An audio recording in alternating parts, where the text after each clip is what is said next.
O pare, kilala niyo ba si Francisco Balagtas? Siya ay isang pinakamuhusay na makata sa buong bansa ng Pilipinas. At bilang isang makata, nagputuro siya kay Joseng Sisiu, isang mahusay at mabuti na tagasulat. Pagkatapos nito, may nahal ni Francisco Balagtas, si Maria Asuncion Rivera. At dahil dito, si Maria Asuncion Rivera ay isa sa dahilan bakit sinulat ni Francisco Balagtas ang mga sinulat niya, katulad ng Florente at Laura.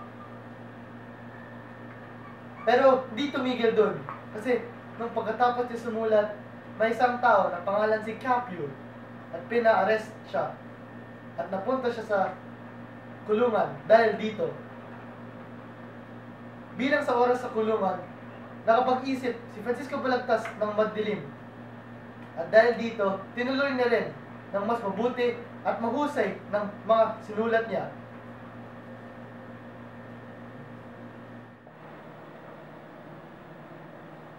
Si Francisco Balagtas ay kilala bilang ang ama ng panulaang Filipino. Siya ay pinanganak noong 2 ng Abril 1788 sa Bigaa, Bulacan. Ang mga magulang niya ay sina Juana de la Cruz at si Juan Balagtas na isang panday. Siya ay nag-aral sa Colegio de San Juan de Letran at Colegio de San Jose. Si Balagtas ay tinuruan ni Joseng Sisiu na isa ring kilalang makata sa Tondo. Kung pagsaulan kong basahin sa isip ang nakaraang araw ng pag-ibig, may mahagilap kaya ng ating titik? Liban na kay Celiang namugad sa dibdib? Yung Celiang laging pinanganganibang baka makalimot sa pag-iibigan ang ikinalubog ni ring kapalaran sa lubang malalim na karalitaan. Makaligtaan ko kayang di basahin nagdaang panahong ng suyuan namin? Kanyang pagsintang ginugol sa akin at pinunuan kong pagod at hilahil. Lumipas ang araw ng lubang matamis at walang natira kundi ang pag-ibig. Dapat na pagsuying lalagi sa dibdib hanggang silibingan bangkay kong maiidlip. Ngayong namamanglaw na pangungulila ang ginagawa kong pag-aliw sa dusa. Nagdaang panoy inaalaala sa iyong laraway ninitang ginhaw. Sa larawang guhit ng sasintal pinsel, kusang kinilimbag sa puso't panindig. Nag-iisang sanglang na iwan sa akin at di mananakaw magpahanggang libing. Ang kaluluwa ko'y kusang dumadalaw sa langsangat ngayon iyong niyapakan. Sa ilog betat hilom na mababaw, yaring aking puso'y laging lumiligaw. Di mamakailang mo po ang panindim sa puno ng manggang naraan natin. Sa nagbigting bungang ibig mong pitasin, ang ulilang sinti aking inaaliw. Ang katauhan ko'y kusang nagtitalik sa buntong hininga ng ikay may sakit. Himuto ko nooy inaaring langit, paraiso naman ang may tulong silid. Nililigawan ko ang iyong larawan sa makating ilog na kinalalagyan. Binabakas ko rin sa masayang dungan, yapak ng paa mo sa batong tuntungan. Nagbabalik bandit parang hinaharap. Dito ang panahong masayang lumipas.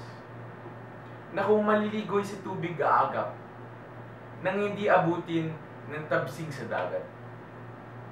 Parang narinig ang lagi mong wika. 3 araw na di natatanaw tama. At sinasagot ko ng sabing may tuwa. Sa isa katao'y marami ang handa.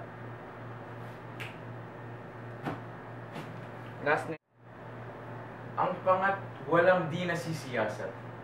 Ang pag-iisip ko sa tuwang kumupas. Sa kukukunita luhay lagaslas. Sabay ang taghoy kong o nasawing palad? Nasaan si Celiang ligayang dibdib?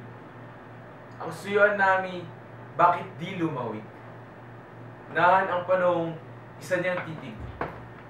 Ang siyang buhay ko, kaluluwa't langit? Bakit ba ganyong kaming maghiwalay? Ay di pa nakitil yaring buhay? Kung gunitayin kay aking kamatayan, sa puso ko, Celia, ay di ka mapaparang. Itong di matiis na pagdadarilita, nang dahil sa iyo o nalayong tuwa, ang siyang umukay na ako'y tumula, awitin ang buhay ng isang naabang.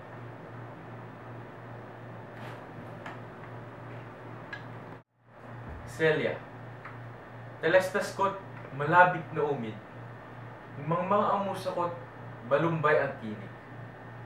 Palaring dinggin mo ang talingan isip.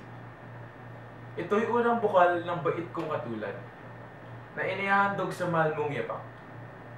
Tanggapin mo nawa kahit walang lasak, nagbuhat sa puso ng lingkod na tapat.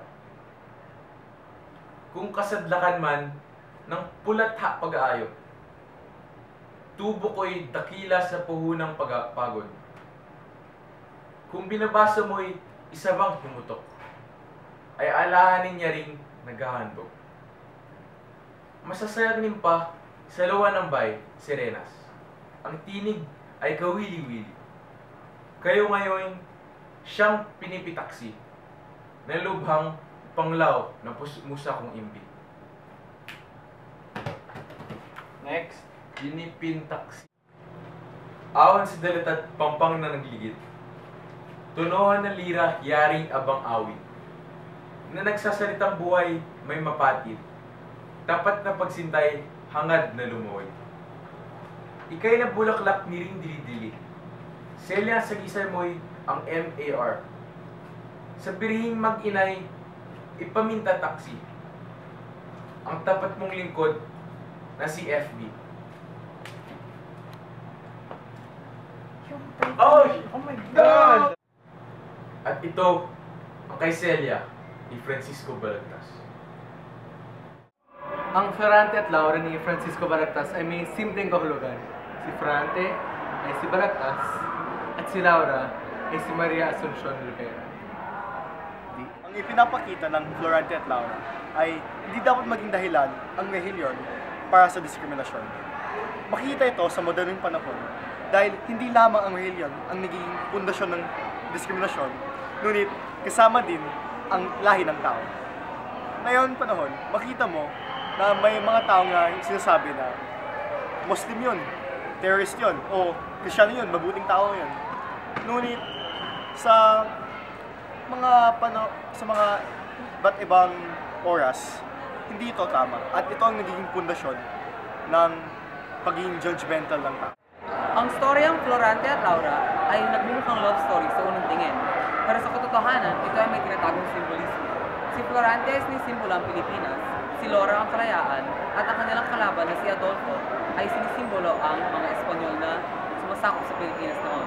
Ang iba't ibang lugar sa mga storyang ito ay pinapakita ang iba't ibang lugar na nilalaban ng mga Pilipino noong panahon ng kolonialismo.